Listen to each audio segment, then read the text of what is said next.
Okay, so let's go. Let's go.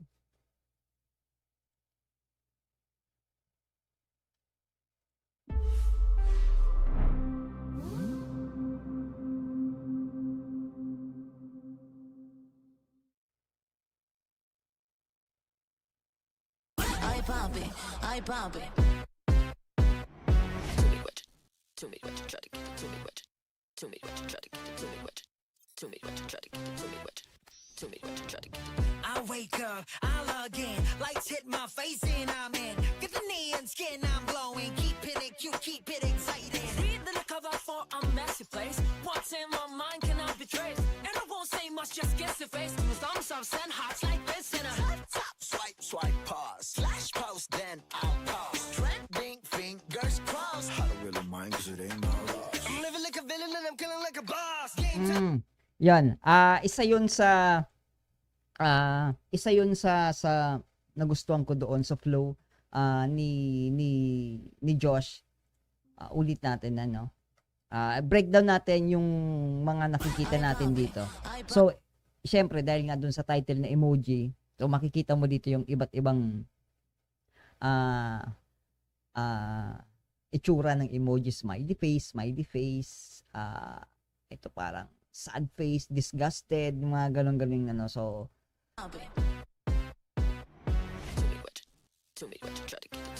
yung Jolene na to, hindi ko siya kilala, no? So, hindi ko kilala tong si Jolene.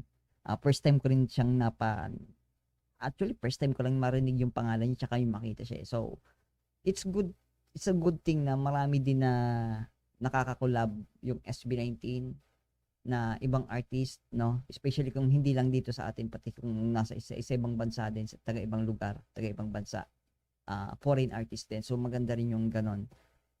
And then, syempre, yung team nga dito na more on tech, more on, ano na siya, nasa digital form na yung music video nila dito, more on parang ando na yun sa CGI, yung mga graphics, yung mga effects. So dito makikita mo dito yung itsura ni Jolene nga, dahil nga doon ito na yung nag-cater madalas, ito na yung kinikater na nila madalas yung nasa generation natin ngayon, no, more on technology and digital age na. So ito yung maganda naman dito, no. So gusto ko yung ganitong tema, no, kasi minsan may mga music video na yung music video parang hindi siya related doon sa pinakakanta. Although dati pa naman yung mga music video noon, mga 90s, alam mo 'yon, mga 90s na hindi akma yung music video para lang magkaroon ng music video. Siguro dati mga 80s and 90s, mga ganong style, no? Sa ngayon talagang ibang klase na rin mag-isip yung mga direktor ng mga ganitong klase ng kanta, 'di ba? So magandang yung ganong relation sa song and in the music video na din.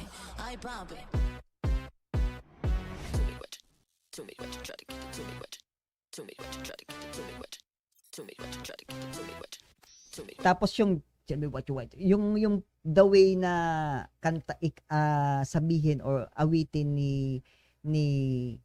ni Jolene, yung mga words or yung lines niya is like nagkakaroon ng glitch no, parang talagang tinutugma din sa mismong visual and then yung sound na parang as if nagi-glitch yung boses niya, pero at the same time glitching din yung visuals ni Jolene dito, no. So yeah. Wake up, I log in, lights hit my face and I'm in.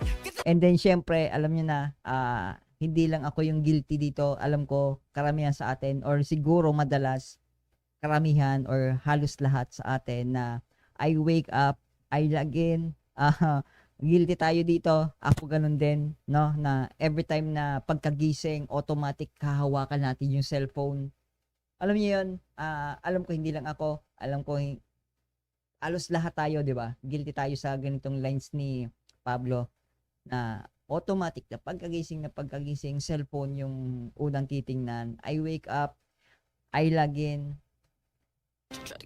I wake up, I log in, lights hit my face and yeah, light hits my face and I'm in. 'Di ba? Cellphone pagkagising. bubuksan, Man, get the neon skin, I'm glowing. Keep it get the neon skin, I'm glowing. Pero ang inaano dito ni Pablo is yung the way na syempre pag nagbukas ka ng cellphone, yung ilaw, yung light from the cellphone, mag-aano siya, magre-reflect siya sa skin. Yun yung sinasabi dito ni Pablo. Figuratively, yun yung sinasabi ni Pablo, pero ang tingin ko pa kasi dito, bibigyan natin siya ng sobrang rich na siguro. lights hit my face and I'm in. Get the neon skin, I'm glowing. Siguro yung sobrang rich na siguro kung bibigyan ko pa siya ng other meaning na yung neon lights, na parang yun na yung technology na umano sa atin, pumasok sa atin, 'di ba?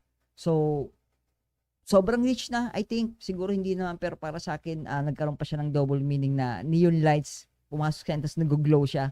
Pero yung glowing is yung kasikatan, something ganon, no? Na pagkabukas niya ng parang door sa ganyang age, sa ganyang digital age, ginamit nila yung ganong platform, tapos yun nga, neon glow, body niya nag-glow, no? So sobrang rich na siguro, I think, para sa akin, pero ganun ko din siya nabibigyan ng meaning yung lyrics ni Pablo. I'll again. Lights hit my face and I'm in. Get the neon skin, I'm glowing. Keep it cute, keep it exciting. Read the cover for a messy place. Sweet little cover for a messy place. So, syempre, sweet little cover. Mostly yung sweet, 'di ba yung mga ano ko din kasi yon, yung mga emoji kasi is mga maliliit lang din sila, 'di ba? Mga maliliit lang sila, mga cute sila for a messy place. Pero kung mapanood nyo yung video reaction ko dito sa emoji na to, no? Yun yung inaano ko dito na parang yung emoji kasi siya yung nagko-cover, no? Si emoji yung nagko-cover ng kung ano yung feelings na meron ka. For a messy face, it's like parang pwede kang mag-mask ng smiley face pero deep inside messy or sad ka. So yun yung sinasabi ko doon sa video reaction ko, pero mas naano ko dito, mas nabibigyan ko din ng magandang imagination yung dahil dito sa pinapakita ng SB19 na kung makikita mo dito si Stel na may mask na hindi mo mawari kung ano siya, hindi mo ma-explain kasi nga messy place. Pero kung titingnan mo yung mask dito ni Stel is hindi mo siya ano ba siya ma-identify mo ba yung mask ni Stel dito? 'Di ba hindi? We just cover siya for a messy place, pero dito makikita mo dito messy something para sa akin yung mask ni Stel. Yeah. So let's go. And I'm glowing. Keep it cute, keep it exciting. Read the cover for a messy place. What's in my mind cannot be traced. And I won't say much, just guess the face. Two thumbs up, send hearts like this. And my mind cannot be traced. And I won't say much, just guess the face. Yeah. What's in my mind? What's in my mind? A messy place. What's in my mind cannot be What's in my mind? What's in my mind cannot be traced kasi hindi naman natin alam kung ano yung iniisip ng mga tao. traced. And I won't say much. And I won't say much, just kissy face, kasi ito yung madalas natin na ginagawa during conversation, especially kung messenger lang, through messages lang, 'di ba, na 'di ba minsan gusto mong tumawa yung ha ha ha ha, pero minsan ang ginagawa lang natin yung lol emoji, 'di ba, yung lol emoji lang na hindi mo na kailangan pang parang express yung talagang true text doon. Yung pinaka-message na ha ha ha, ginagamit na lang natin yung lol emoji, 'di ba? Kung gusto natin na parang minsan 'di ba gusto natin mag-express na I love you, 'di ba? Parang I love you. Ang sinisend lang natin is hearts or yung kiss emoji, 'di ba? So yun na yung doon na nagkakaroon ng parang yun na yung ginagawa nating message o yun na yung sinisend natin sa kanila just to save time ba ang ginagawa natin, o katamaran na lang ba, or wala na ba talaga tayong nararamdamang something na connection. Emoji na lang, langing emoji na lang yung ginagawa nating mode of communication, mode of communicating sa mga tao, through emoji. So I think ito yung sinasabi ko na oo, fun, upbeat and fun yung style ng kanta, pero deep inside kung titingnan mo siya, yung meaning ng kanta is medyo alarming nga na ganun na nga yung nagiging ano natin. Ganun na yung nagiging what do you call this? Scenario or yung nagiging normal natin when it comes sa communication sa mga mahal natin sa buhay, di ba? Just kiss your face, thumbs up, send hearts like this in a tap, swipe, swipe, pause, Tap. So, siyempre sa cellphone. post, then I'll post. And then, I'll post. So, ito yung madalas na selfie. Tapos, pag di natin nagustuhan, delete. Tapos, pag nagustuhan, okay na post. More on, syempre, sa digital age na tayo. So, hindi na natin siguro matatanggal yon, pero at least syempre 'di ba? Pwede pa paano ano ba ang pwede mong sabihin dito? Kasi pag ganyan hindi mo na pwedeng alisin, 'di ba? Hindi mo na rin pwedeng sabing baguhin, 'di ba? So Fingers crossed. I don't really mind 'cause it ain't my loss. I'm living like a villain and I'm killing like a boss. ito yung gusto ko dito sa flow ni Josh, yung pag nag-i-speed drop siya. Fingers crossed. I don't really mind 'cause it ain't my loss. I'm living like a villain and I'm killing like a boss.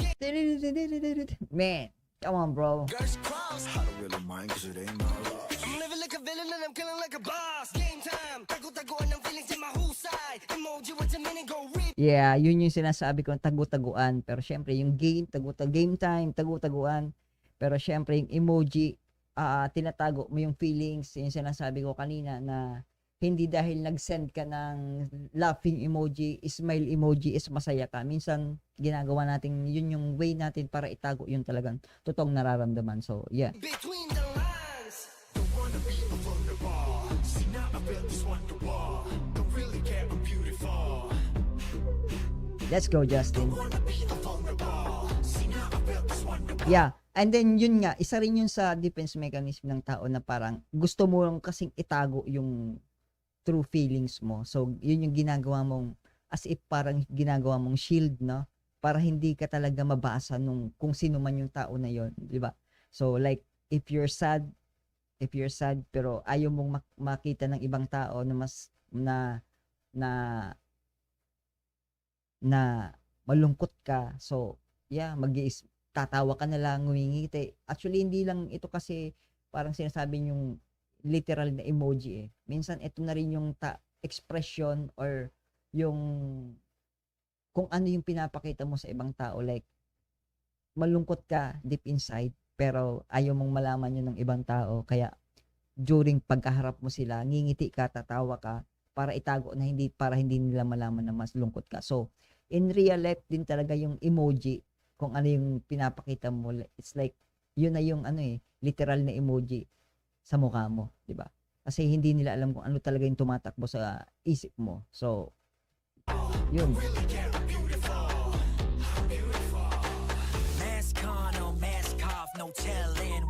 Yan.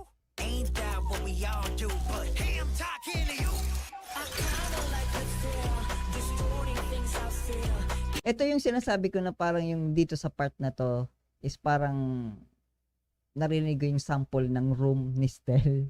Yung sa part na lang na to, yung part na ni Stel dito.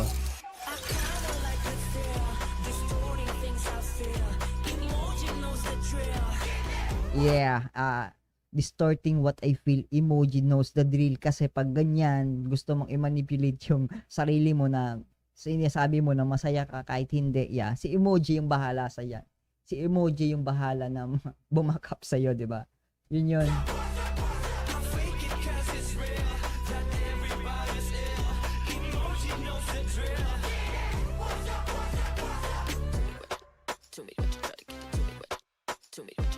Yeah, I think ito na naman yung sisikat na dance break dito. Ito, sa part na to. Dito mahilig si SB19 sa pag i-insert ng mga dance break sa kanta nila. And I think dito pumapalo yung dance break dito.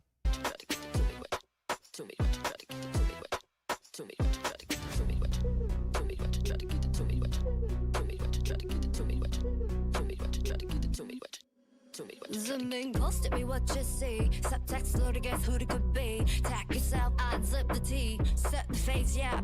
Wait, tell me what you try to get it. Tell me what you try to get it. Tell me what you try to get it. Tell me what you try to Zoom in close, tell me what you see. so, Subtext, load, guess who it could be. Tack yourself, unzip the T. Set the face, yeah. Play the role. yeah, mostly more on sa post, tag yourself, during post, zoom in, kung may gusto kang tingnan, focus sa isang tao, madalas natin sinuzoom yun. Ano, di ba? Digital good it on solid gold. Tap, tap, refresh. I'm the reason you scroll. Stay with the chest, don't Tap refresh, pero 'di ba sa atin sa cellphone natin yung ini-scroll mo pababa para mag-refresh yung page. Digital good it on solid gold. Tap, tap, refresh. I'm Digital solid, digital glitter, solid gold. Naandun yung ano naandun yung yeah, pag yung glitter kasi 'di ba kumikinang. the reason you scroll. Stay with the chest, don't type LOL. If you want the real thing. Yeah, ito yung sinasabi ko na kung masaya ka, don't just type, Tap, tap, Diba? refresh. I'm the reason you scroll. Stay with the chest, don't type. say it with your chest, don't type lol. Ito yung sinasabi ko na kung may gusto kang sabihin doon sa tao na yon, mas maganda kung kaharap mo siya, sabihin mo ng personal. Kung masaya ka, i-express mo sa kanya, ipakita mo sa kanya na masaya ka. Kung malungkot ka, ipakita mo sa kanya na malungkot ka, no? Wag mo lang ipadaan dun sa emoji na pag masaya ka, iaano mo lang yung LOL, 'di ba? Kung malungkot ka, i-send mo lang crying emoji, sad emoji, 'di ba? Kung love mo siya, edi sabihin mo I love you, 'di ba? Wag lang yung heart lang or anything na heart lang or kiss emoji, wag ganon, 'di ba? So, ito yung maganda dito sa mensahe na to. Although hindi mo siya makikitaan masyado ng kung pakikinggan mo siya through instrumental background music, upbeat siya talaga. Pwede mong salina ng sayaw talaga. Pero kung hihimayin mo talaga maayos yung lyrics, hihimayin mo masyado yung mensahe ng kanta, dito mo makikita na oo nga no, na parang masyado na tayong malayo sa parang masyado na nga tayong malayo sa isa't isa, na kahit emotionally yung connection na yung sinasabi ko na magkasama kayo, pero dahil nga dun sa cellphone, dahil sa digital, anything na meron tayo cellphone or anything computer, laptop na yan, dahil doon parang nababawasan na yung personal connection natin, physical connection, dahil doon sa mga ganitong technology, di ba? So, ayun lang yung Anje Saile. Hello, Caps. Good morning.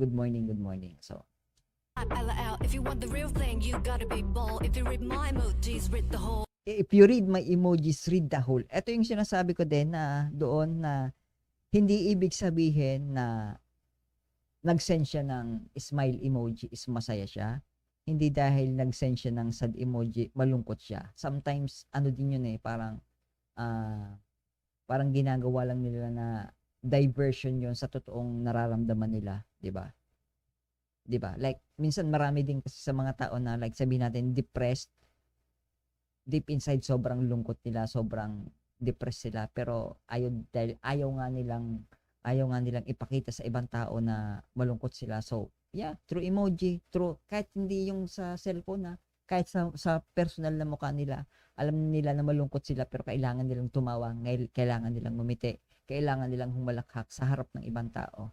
So, yun, kaya karamihan din talaga na tama to na if you read my emojis, read the whole. Make sure na kahit papano may background ka na kahit siguro isipin mo na sigurado ba talagang masaya siya? Ganon. Siguradong malungkot ba talaga tong tao na to, 'di ba? So, 'yun. Make sure din, sinasabi ko na i-check din minsan na pag sobrang saya ng isang tao, minsan may pinagdadaanan din yan Alam mo yun? Just don't type LOL. If you want the real thing, you gotta be bold. If you read my emojis, read the whole. I'm a filter queen with a private soul.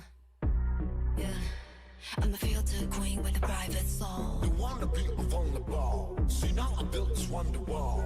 Don't really care, I'm beautiful. Don't wanna be vulnerable. I think ang sunod nilang bibigyan ng music video yung may ano, yung Toy Friend. Yung Toy Friend kasi may kasama sila doon may kasama silang may ka-collab sila doon na grupo din eh. So I think siguro yun yung bibigyan nila ng music video. Yun lang kasi nakita ko lang dito na binigyan nila to parang pina-priority nila bigyan ng emoji ng music video yung emoji. So I think yung susunod yung Toy Friend.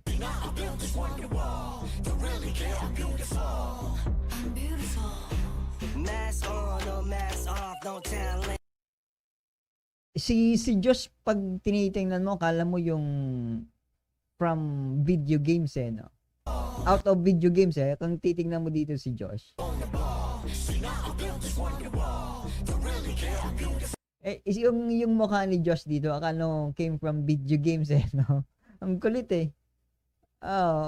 Yung nung una ko nakita nung una ko ito napansin ko lang parang galing video game si Josh eh. Mask on, no mask off, no telling what's true. Ain't that what we all do? But Hey, I'm talking to you. I kinda like the thrill. Yeah. Destroying things I found. Emotion knows the drill. Get that? I fake it 'cause it's real. That everybody's ill. Emotion knows the drill. Deadass. Damn, nagbagong book kulay pala ng book si Stel.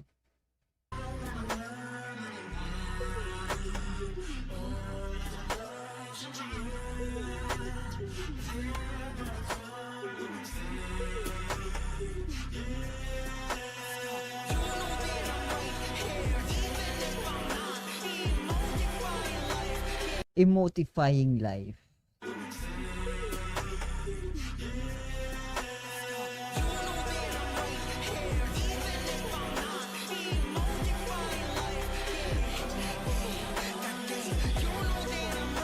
Medyo yung sound talagang manonood sa buto mo yung sinasabi dito ni dahil doon sa background music din yung alam mo yung napaka-eerie ng instrument sa background. Sobrang eerie no.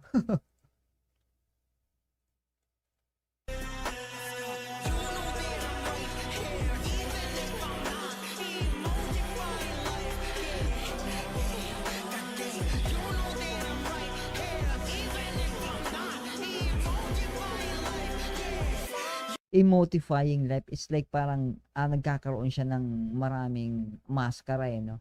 Yung mask minamaskara niya lahat na yung lahat ng feelings sa kanya, emotifying life kasi syempre nararamdaman mo lahat ng kung ano yung naandon sa emoji na yon, sa mga listahan ng emoji na yon, nararanasan yun ng isang tao. Alam ko kasi alam na napi-feel natin yung disgusted, napi-feel natin yung distress, 'di ba, yung mga ganon. So lahat ng emoji na yon nararanasan yun ng isang tao. So ito yung sinasabi ni Pablo dito na emotifying life kasi nga napi-feel yun in real life, 'di ba?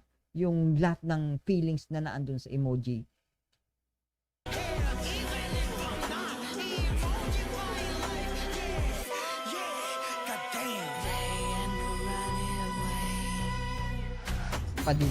Ang hilig talaga ni Hazel may padila eh no? Tingnan mo si Josh ang ano dito ni Josh man, Josh bro, let's go.